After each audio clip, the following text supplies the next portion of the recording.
Assalamualaikum warahmatullahi wabarakatuh.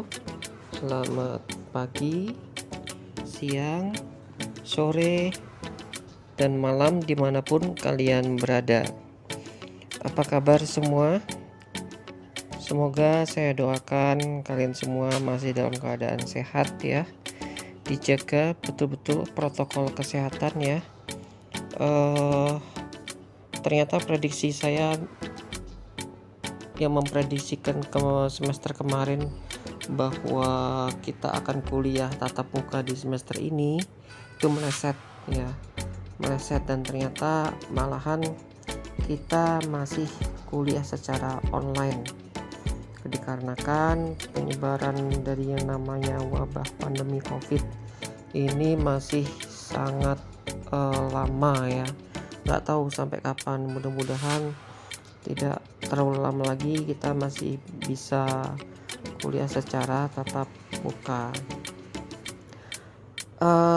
Jadi di mata kuliah perdagangan internasional ini itu diasuh oleh 3 orang dosen.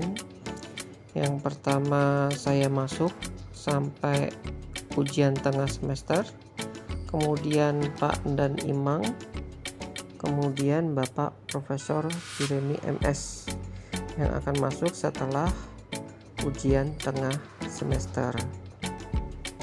Oke, sebelum saya masuk ke materi, ini saya sedikit cerita tentang penyebaran COVID ya. Jadi memang kita tertunda kuliah tatap muka sampai sekarang kan. Kenapa? Faktornya banyak ya. Faktor yang penyebabnya itu yaitu sangat banyak. Yang pertama adanya kejenuhan masyarakat. Coba ini kurang dari 1 bulan lagi kita sudah 1 tahun WFH. 1 tahun ya, anak-anak sekolah 1 tahun. Ini namanya libur terpanjang ya, 1 tahun bayangkan. Kuliah juga 1 tahun online ya. Dan saya sendiri ya untuk melakukan WFH ini sudah jenuhnya luar biasa. Dan saya yakin kalian semua juga seperti itu. Dan dari kejenuhan ini maka kita kadang-kadang melakukan yang namanya pelampiasan ya. Pengen jalan-jalan, pengen rekreasi. Sudah pokoknya kepercayaan terhadap adanya COVID itu sangat tipis ya. Dan akhirnya puncaknya itu ya sekarang ya. Puncaknya tahun awal 2021 sampai ini Februari. Kenapa saya bilang puncak? Itu terjadi di depan mata saya sendiri ya. Saudara saya kena ya. Kemudian banyak ini saudara-saudara saya yang kena. Bahkan saya sekarang mengalami yang namanya gejala-gejala seperti batuk, pilek, demam ya.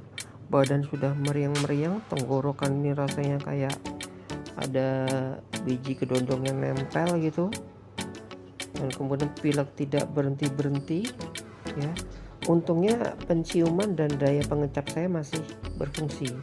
Kalau penciuman sampai daya pengecap sudah tidak berfungsi, wah ini berarti daya tahan tubuh kita sudah kalah yang namanya dengan COVID. Diperhatikan banget tingkat daya ketahanan tubuh kalian. Dan jangan lupa kemana-mana pakai masker, cuci tangan ya, serta jaga jarak. Kurangi deh nongkrong tuh kurangin. Bukannya gimana ya, ini saya sudah ngalami bahkan sekarang per tanggal 3 ini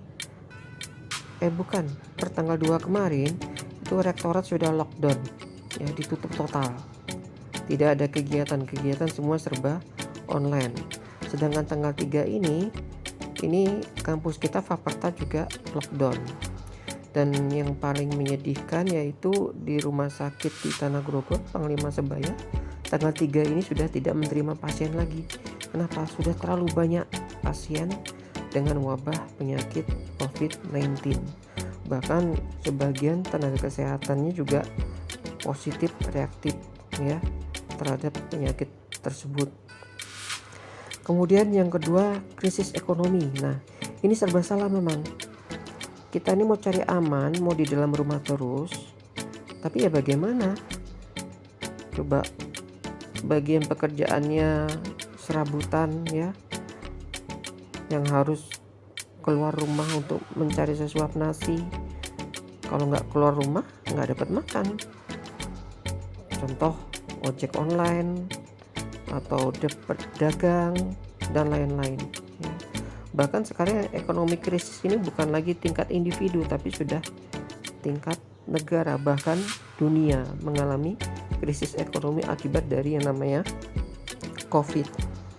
Jadi saya sarankan sekarang yang dulunya nggak percaya sama COVID, sekarang percaya sebelum kalian kena ya. Itu sebelum kalian kena, jangan sampai deh, kalau saya bilang jangan sampai, soalnya penyembuhannya susah banget, bisa sembuh tapi susah. Nah ini tadi saya bilang adanya ketidakpercayaan masyarakat terhadap yang namanya COVID. Ada yang bilang COVID ini politik, ada yang bilang konspirasi, ambil untung dan lain sebagainya. Nah dulunya saya sempat hampir percaya seperti itu, tapi sekarang setelah saya lihat dengan mata kepala saya sendiri dengan keadaan penyakit ini, wah luar biasa ya, luar biasa yang dialami oleh saudara saya, yang sekarang juga saya alami. Jadi mudah-mudahan jangan berkepanjangan lah ya. Dan kemudian berikutnya kebiasaan atau tradisi kita yang sering bergerombol ya, kebiasaan atau tradisi kita yang sering tidak menggunakan sesuatu yang steril, yang bersih ya.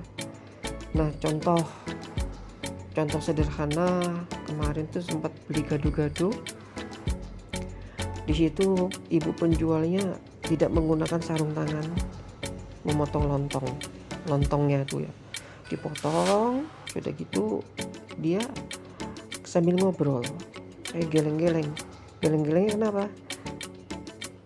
Pada saat kita bicara otomatis ada cairan droplet atau namanya istilahnya itu droplet, itu keluar dari mulut kita. Nah itu langsung muncrat aja ke ulekan cobek yang sambal bumbunya gado-gado tadi. Udah tambah lezat ya.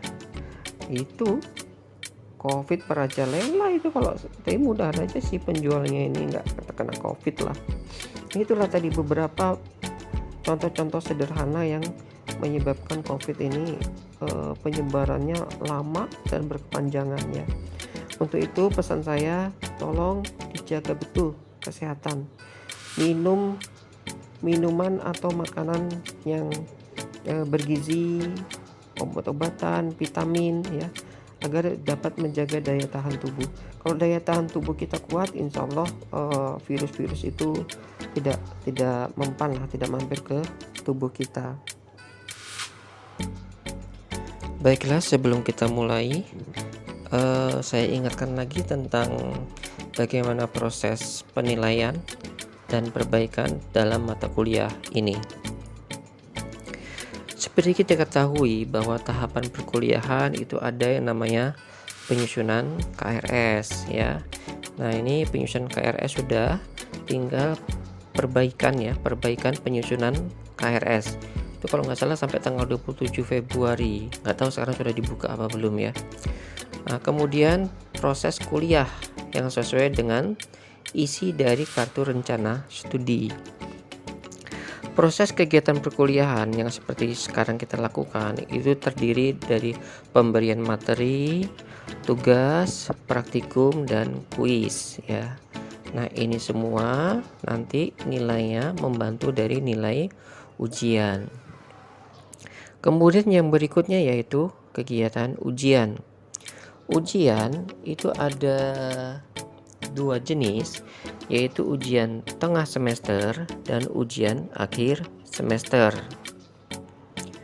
Setelah itu baru ada nilai yang merupakan evaluasi dari kegiatan perkuliahan kita ya selama 1 semester. Nilai ini akan dapat kita lihat apakah kita lulus ya. Nilai lulus yaitu nilai A, B, dan C. Sedangkan kalau kita mengulang itu D, E, dan nilai F ya. Kalau E itu sudah terlalu, kalau udah dapat F keterlaluan namanya ya. Nah, kemudian ada lagi namanya perbaikan. Perbaikan adalah proses di mana setelah kegiatannya bisa dilakukan setelah nilai sudah keluar.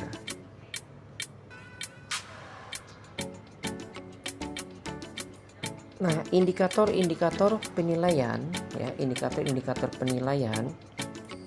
Yang pertama, kuis atau praktikum itu persentasenya kira-kira antara 5 sampai 15%. Kemudian tugas ini antara 2 sampai 5%. Kemudian ujian tengah semester bisa 35%, bisa 40% ya.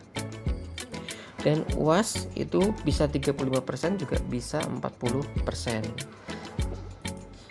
Kemudian kehadiran dan perilaku itu juga dapat menjadi pertimbangan apakah mahasiswa tersebut layak untuk diluluskan atau tidak.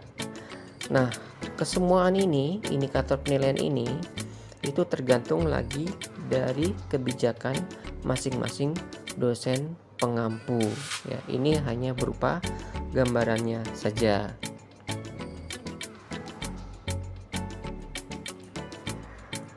Berikutnya yaitu tentang perbaikan. Nah, ini perbaikan saya kasih tahu ya. Nah, perbaikan itu ada 3 jenis ya. Ada bisa dikasih ujian remedi. Ujian remedi misal habis ujian akhir semester ya, ternyata nilai kita D, cepat-cepat kita hubungi dosennya mau ngasih perbaikan.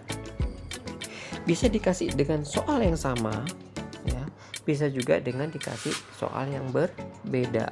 Nah, itu namanya ujian remedi.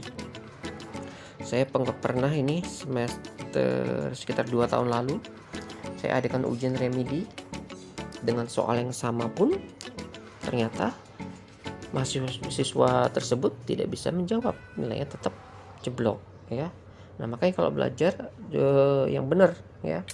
Padahal kalau mahasiswa ini belajarnya mudah loh, asal dia bisa fokus ya. Kemudian tugas. Nah, tugas itu bisa dilakukan untuk perbaikan. Misal dosen mengasih tugas untuk merangkum ya, atau membuat makalah dan lain sebagainya. Nah, lain-lain ini tergantung dari kebijakan dari dosen tersebut. Apakah dia diberikan semacam kerjaan sebagai tugas atau ujian remedi ya. Itu tadi bentuk namanya perbaikan. Kemudian sifat perbaikan, yang pertama waktu ditentukan oleh dosen ya. Ingat, waktu perbaikan ditentukan oleh dosen. Kalau dosen bisanya hari Senin, ya otomatis mahasiswa sebelum hari Senin sudah standby ya. Kemudian tidak ada alasan apapun. Nah, ini sering nih, dosen menentukan hari Senin. Nah, padahal mahasiswa tersebut mintanya pokoknya minta perbaikan. Begitu dikatakan hari Senin, wah Pak, saya masih di kampung. Nah, ini sudah nggak bisa lagi, sudah tidak ada alasan apapun, apakah di kampung dan lain sebagainya.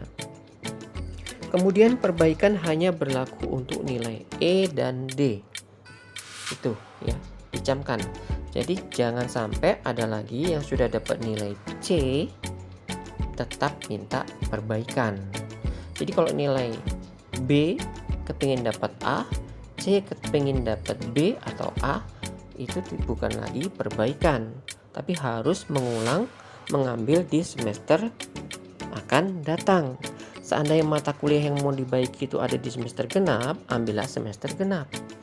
Dan begitu pula sebaliknya, apabila mata kuliah tersebut ada di semester ganjil, ambillah pada semester ganjil. Nah, biasanya kalau perbaikan itu E dan D ya. E ingin mengubah menjadi, ini nilai maksimal adalah C ya. Nah, kalau memperindah nilai C berubah menjadi B atau A, itu memperindah nilai. Itu istilah-istilah yang sering berlaku umum di kalangan mahasiswa. Namun perbaikan selama kuliah online ini khusus untuk semua mata kuliah saya, itu saya tiadakan. Kenapa saya tiadakan? Karena ujian-ujian nanti, termasuk ujian mata kuliah ini, itu bersifat open book, atau terdapat soalnya itu mengajak logika kita untuk berpikir, ya. Nah, bayangkan sudah online, ya, open book, atau soal tersebut yang berupa memancing pikiran-pikiran kita. Kok masih aja ada yang dapat nilai D, nilai E, ya. Jadi tolong dipelajari dengan lebih fokus, ya. Kemudian berikutnya adalah, misal nih saya kasih materi lewat YouTube, contoh seperti mata kuliah ini. Nanti pada saat UAS itu biasanya materi soal yang saya berikan tidak terlalu jauh dari materi-materi yang saya berikan. Kalian boleh lihat link channel ini, kan link ini masih nih, bahkan link ini selalu saya simpan, ya. Bisa kalian akses kapan saja, mau subuh kah, mau tengah malam kah, mau kapan. Bahkan pada saat ujian bisa kalian buka, saya welcome aja, gak apa-apa, ya. Tapi ternyata ada juga beberapa yang tidak mau menyimak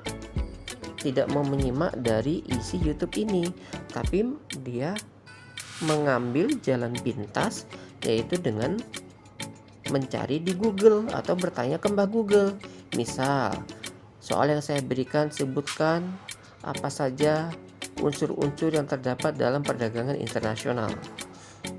Nah, dia karena tidak belajar, tidak menyimak di YouTube, langsung absen doang, langsung subscribe doang, udah dimatiin. Pas ujian dia tinggal ketik unsur perdagangan internasional, muncul memang di Google, tapi materinya tidak sesuai dengan yang saya berikan.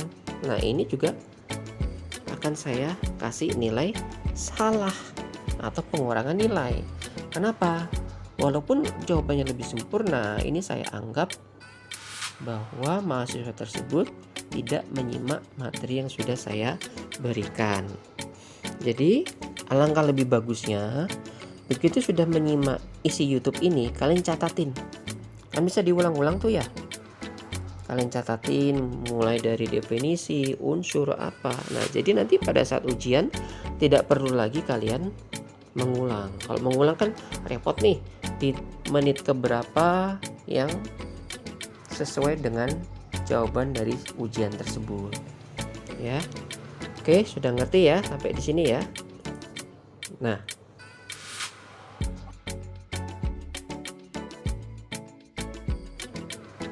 baiklah, pada kesempatan kali ini kita akan membahas tentang pertama, yaitu konsep perdagangan internasional, seperti apa konsep-konsepnya, kemudian seperti apa juga bentuk-bentuk dari perdagangan internasional, lalu faktor-faktor apa saja yang menjadi pendorong dari dilakukannya perdagangan internasional, dan manfaat apa yang kita peroleh sehingga perlu dipelajari yang namanya mata kuliah perdagangan internasional.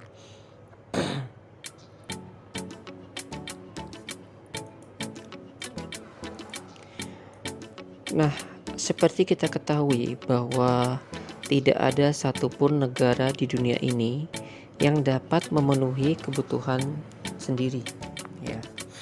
Nah, contoh ya, untuk mata uang, ya, mata uang itu kita mengacu kepada satu nilai mata uang dunia, ya. Walaupun tiap negara itu sudah memiliki mata uang sendiri-sendiri, ya. Contoh di Indonesia rupiah, ya, Malaysia ringgit, dan lain sebagainya. Nah, untuk acuan dasar dunia dalam suatu negara, yaitu US dollar. Nah, kenapa US dollar dijadikan satuan untuk memperkirakan nilai tukar pada suatu negara, ya? Karena dianggap bahwa nilai tukar dolar itu lebih stabil gitu ya. Kemudian dibutuhkan kerjasama dan interaksi antar negara guna memenuhi kebutuhannya. Nah, di sini adanya kerjasama, apakah itu dalam bentuk pangan ya, ataukah dalam bentuk obat-obatan, ataukah dalam bentuk pertahanan dan keamanan, dan lain-lain. Nah, itu adalah merupakan kerjasama dan interaksi antar negara guna memenuhi kebutuhannya. Misal dalam bidang pendidikan. Nah, dalam bidang pendidikan dulu sebelum pandemi itu sering kita lakukan namanya pertukaran antar mahasiswa atau antar pelajar dalam suatu negara. Nah, itu salah satu kerjasama dalam bidang pendidikan. Atau dikirimnya seseorang yang sudah memenuhi kualifikasi untuk melanjutkan studi ke luar negeri yang dibiayai oleh negara di tempat dia yang akan minati untuk menempuh studi tersebut. Nah, itu adalah kerjasama di dalam pendidikan.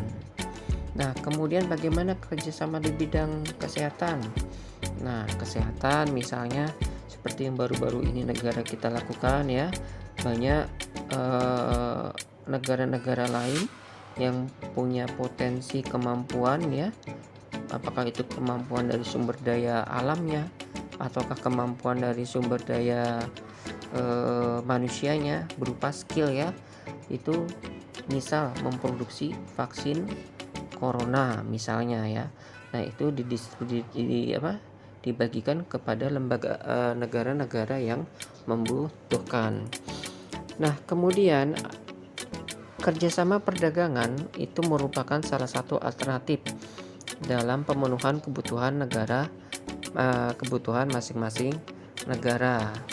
Nah, kerjasama perdagangan ini bisa baik itu berupa ekspor maupun impor ya. Kalau ekspor kita memproduksi barang di dalam negeri, kemudian menjualnya ke luar negeri ke negara-negara yang membutuhkan akan produk tersebut. Sedangkan impor yaitu kita membeli barang produk dari luar negeri untuk digunakan di negara kita.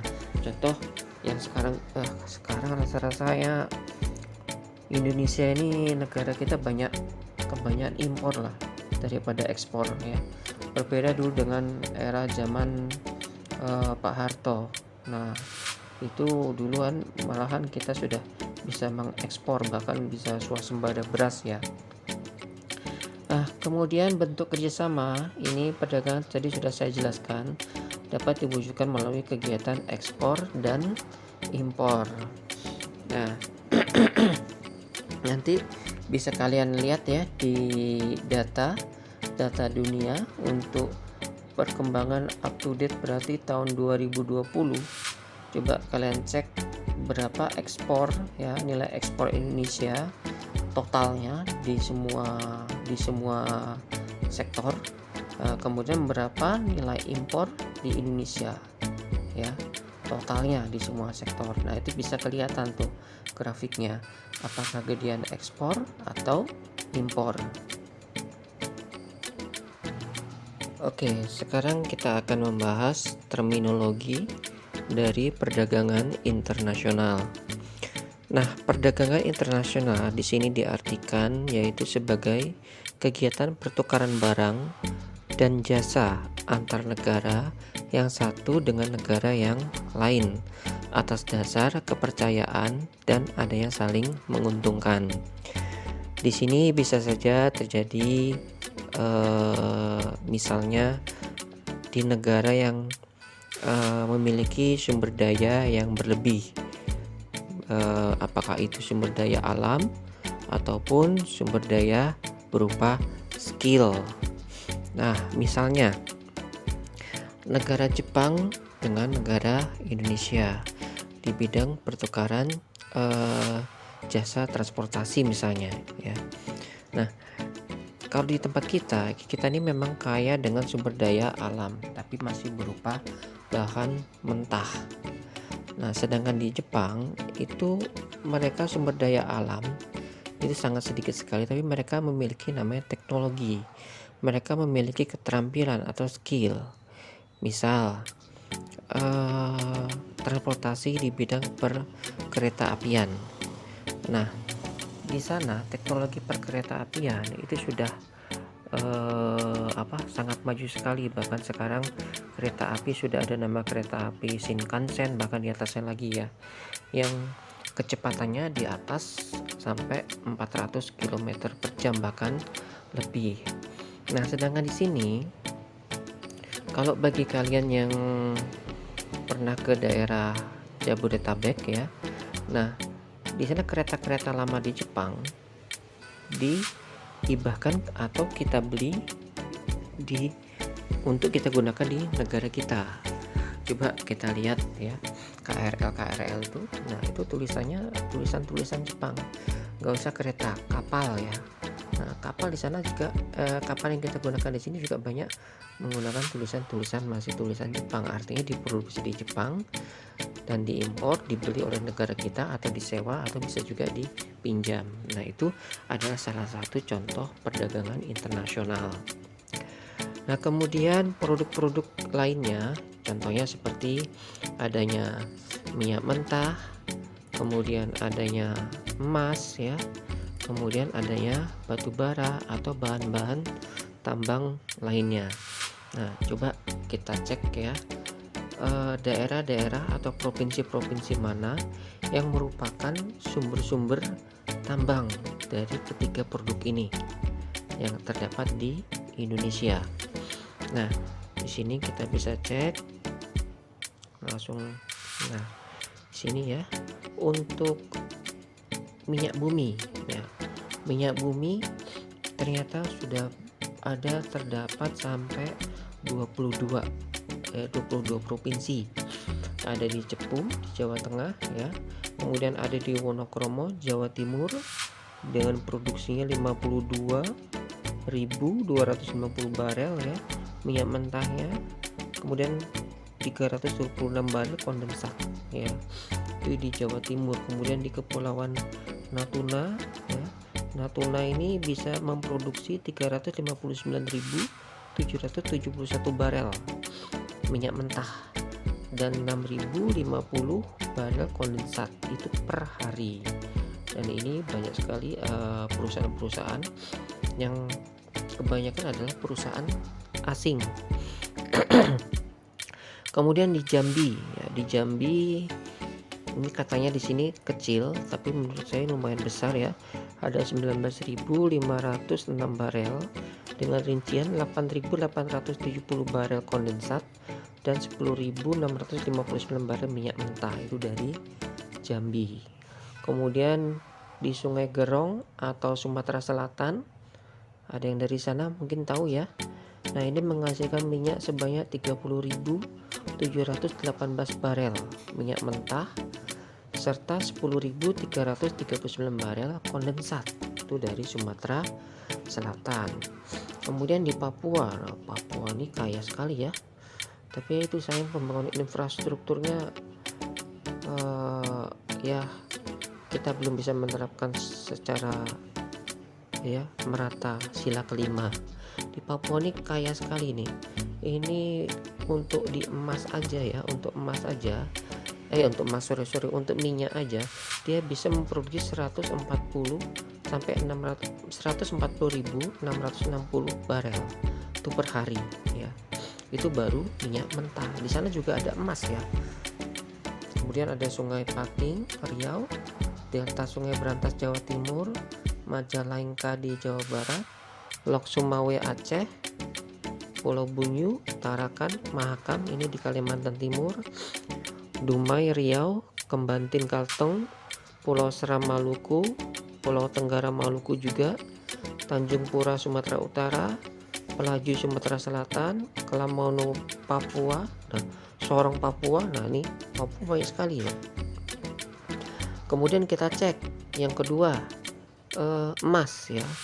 Nah emas ternyata ada di daerah Cikoto. Cikoto itu di daerah Lebak, Banten ya nih. Nah, kemudian ada juga di daerah Maluku Utara ya. Kemudian daerah Nusa Tenggara Barat ada juga ya. Nah ini Nusa Tenggara Barat bahkan bisa produksinya mencapai 19 juta ons ya. Nggak tahu satuannya ons ini satuannya barang, kurang tahu juga saya. Kemudian Bengkulu ya, di Bengkulu, tapi di Bengkulu ini sumber dayanya masih belum tereksploitasi, masih berupa hutan. Tapi ya kalau bisa bukannya jangan ya, memang butuh, tapi kalau mengeksploitasi harus memperhatikan ekosistem, karena rata-rata kalau sudah ada tambang emas di situ ekosistemnya langsung rusak biasanya ya. Nah di Bengkulu ini sampai mencapai 1 juta ons ya, lumayan. Kemudian di Mimika ya, Mimika di sini di Freeport. Wah ini Freeport ini sudah tambang emas terbesar ini di Indonesia. Seandainya saja ya betul-betul 60% aja itu bisa, katanya bisa untuk menghidupi seluruh warga negara Indonesia ya. Udah makmur itu kalau dari Freeport ini. Ternyata Freeport itu juga ada uranium dan lain sebagainya.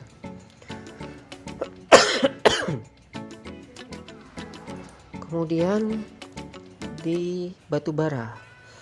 Nah batubara ya, batubara ini juga banyak.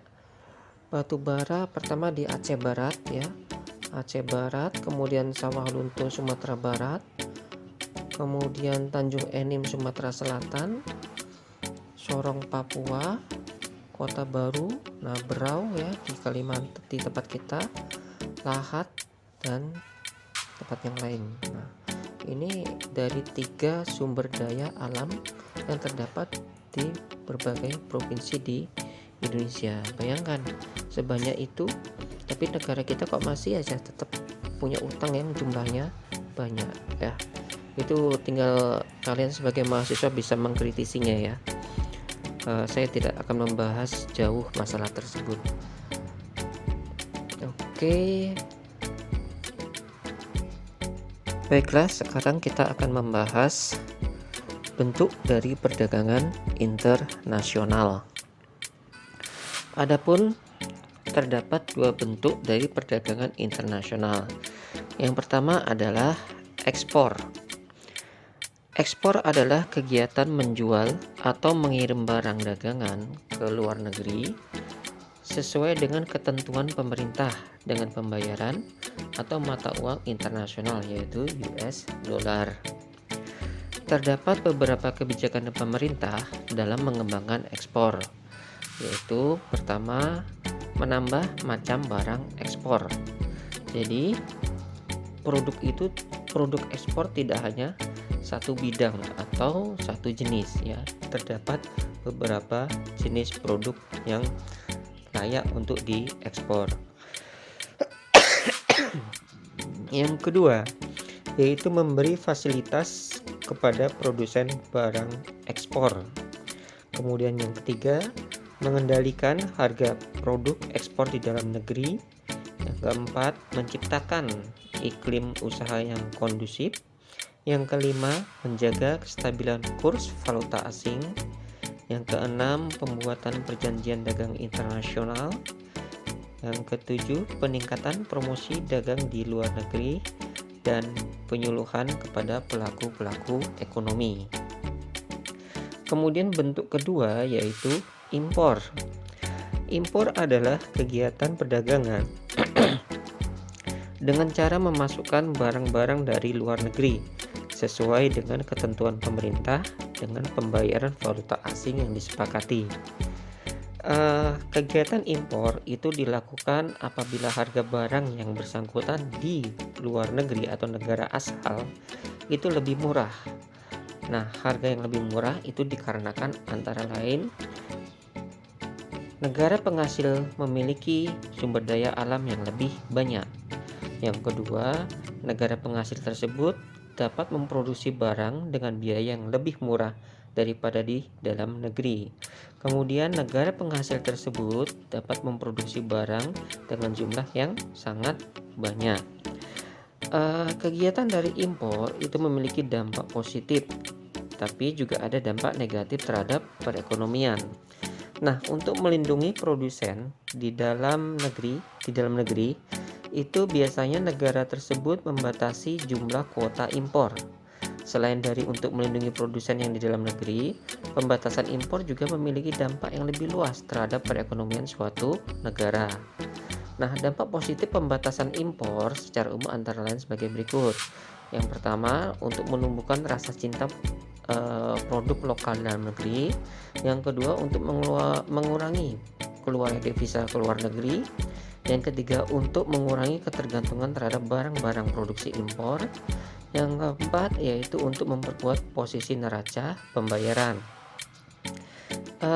Negara yang melakukan pembatasan impor tersebut juga merupakan menerima dampak yang juga negatif. Dampak negatifnya yaitu jika terjadi aksi balas-membalas kegiatan atau aktivitas pembatasan kuota impor, itu perdagangan internasional tersebut akan menjadi lesu. Dampak selanjutnya yaitu terganggunya pertumbuhan perekonomian negara-negara yang saling bersangkutan. Nah, dikarenakan produsen dalam negeri merasa tidak ada pesaing gitu ya, mereka akan cenderung kurang efisien dalam produksinya. Bahkan tidak hanya hal itu, produsen tersebut juga kurang tertantang untuk dapat meningkatkan mutu produksinya. Nah, kegiatan pembatasan kuota impor oleh suatu negara tersebut dapat mengakibatkan tindakan balasan dari negara-negara yang merasa dirugikan.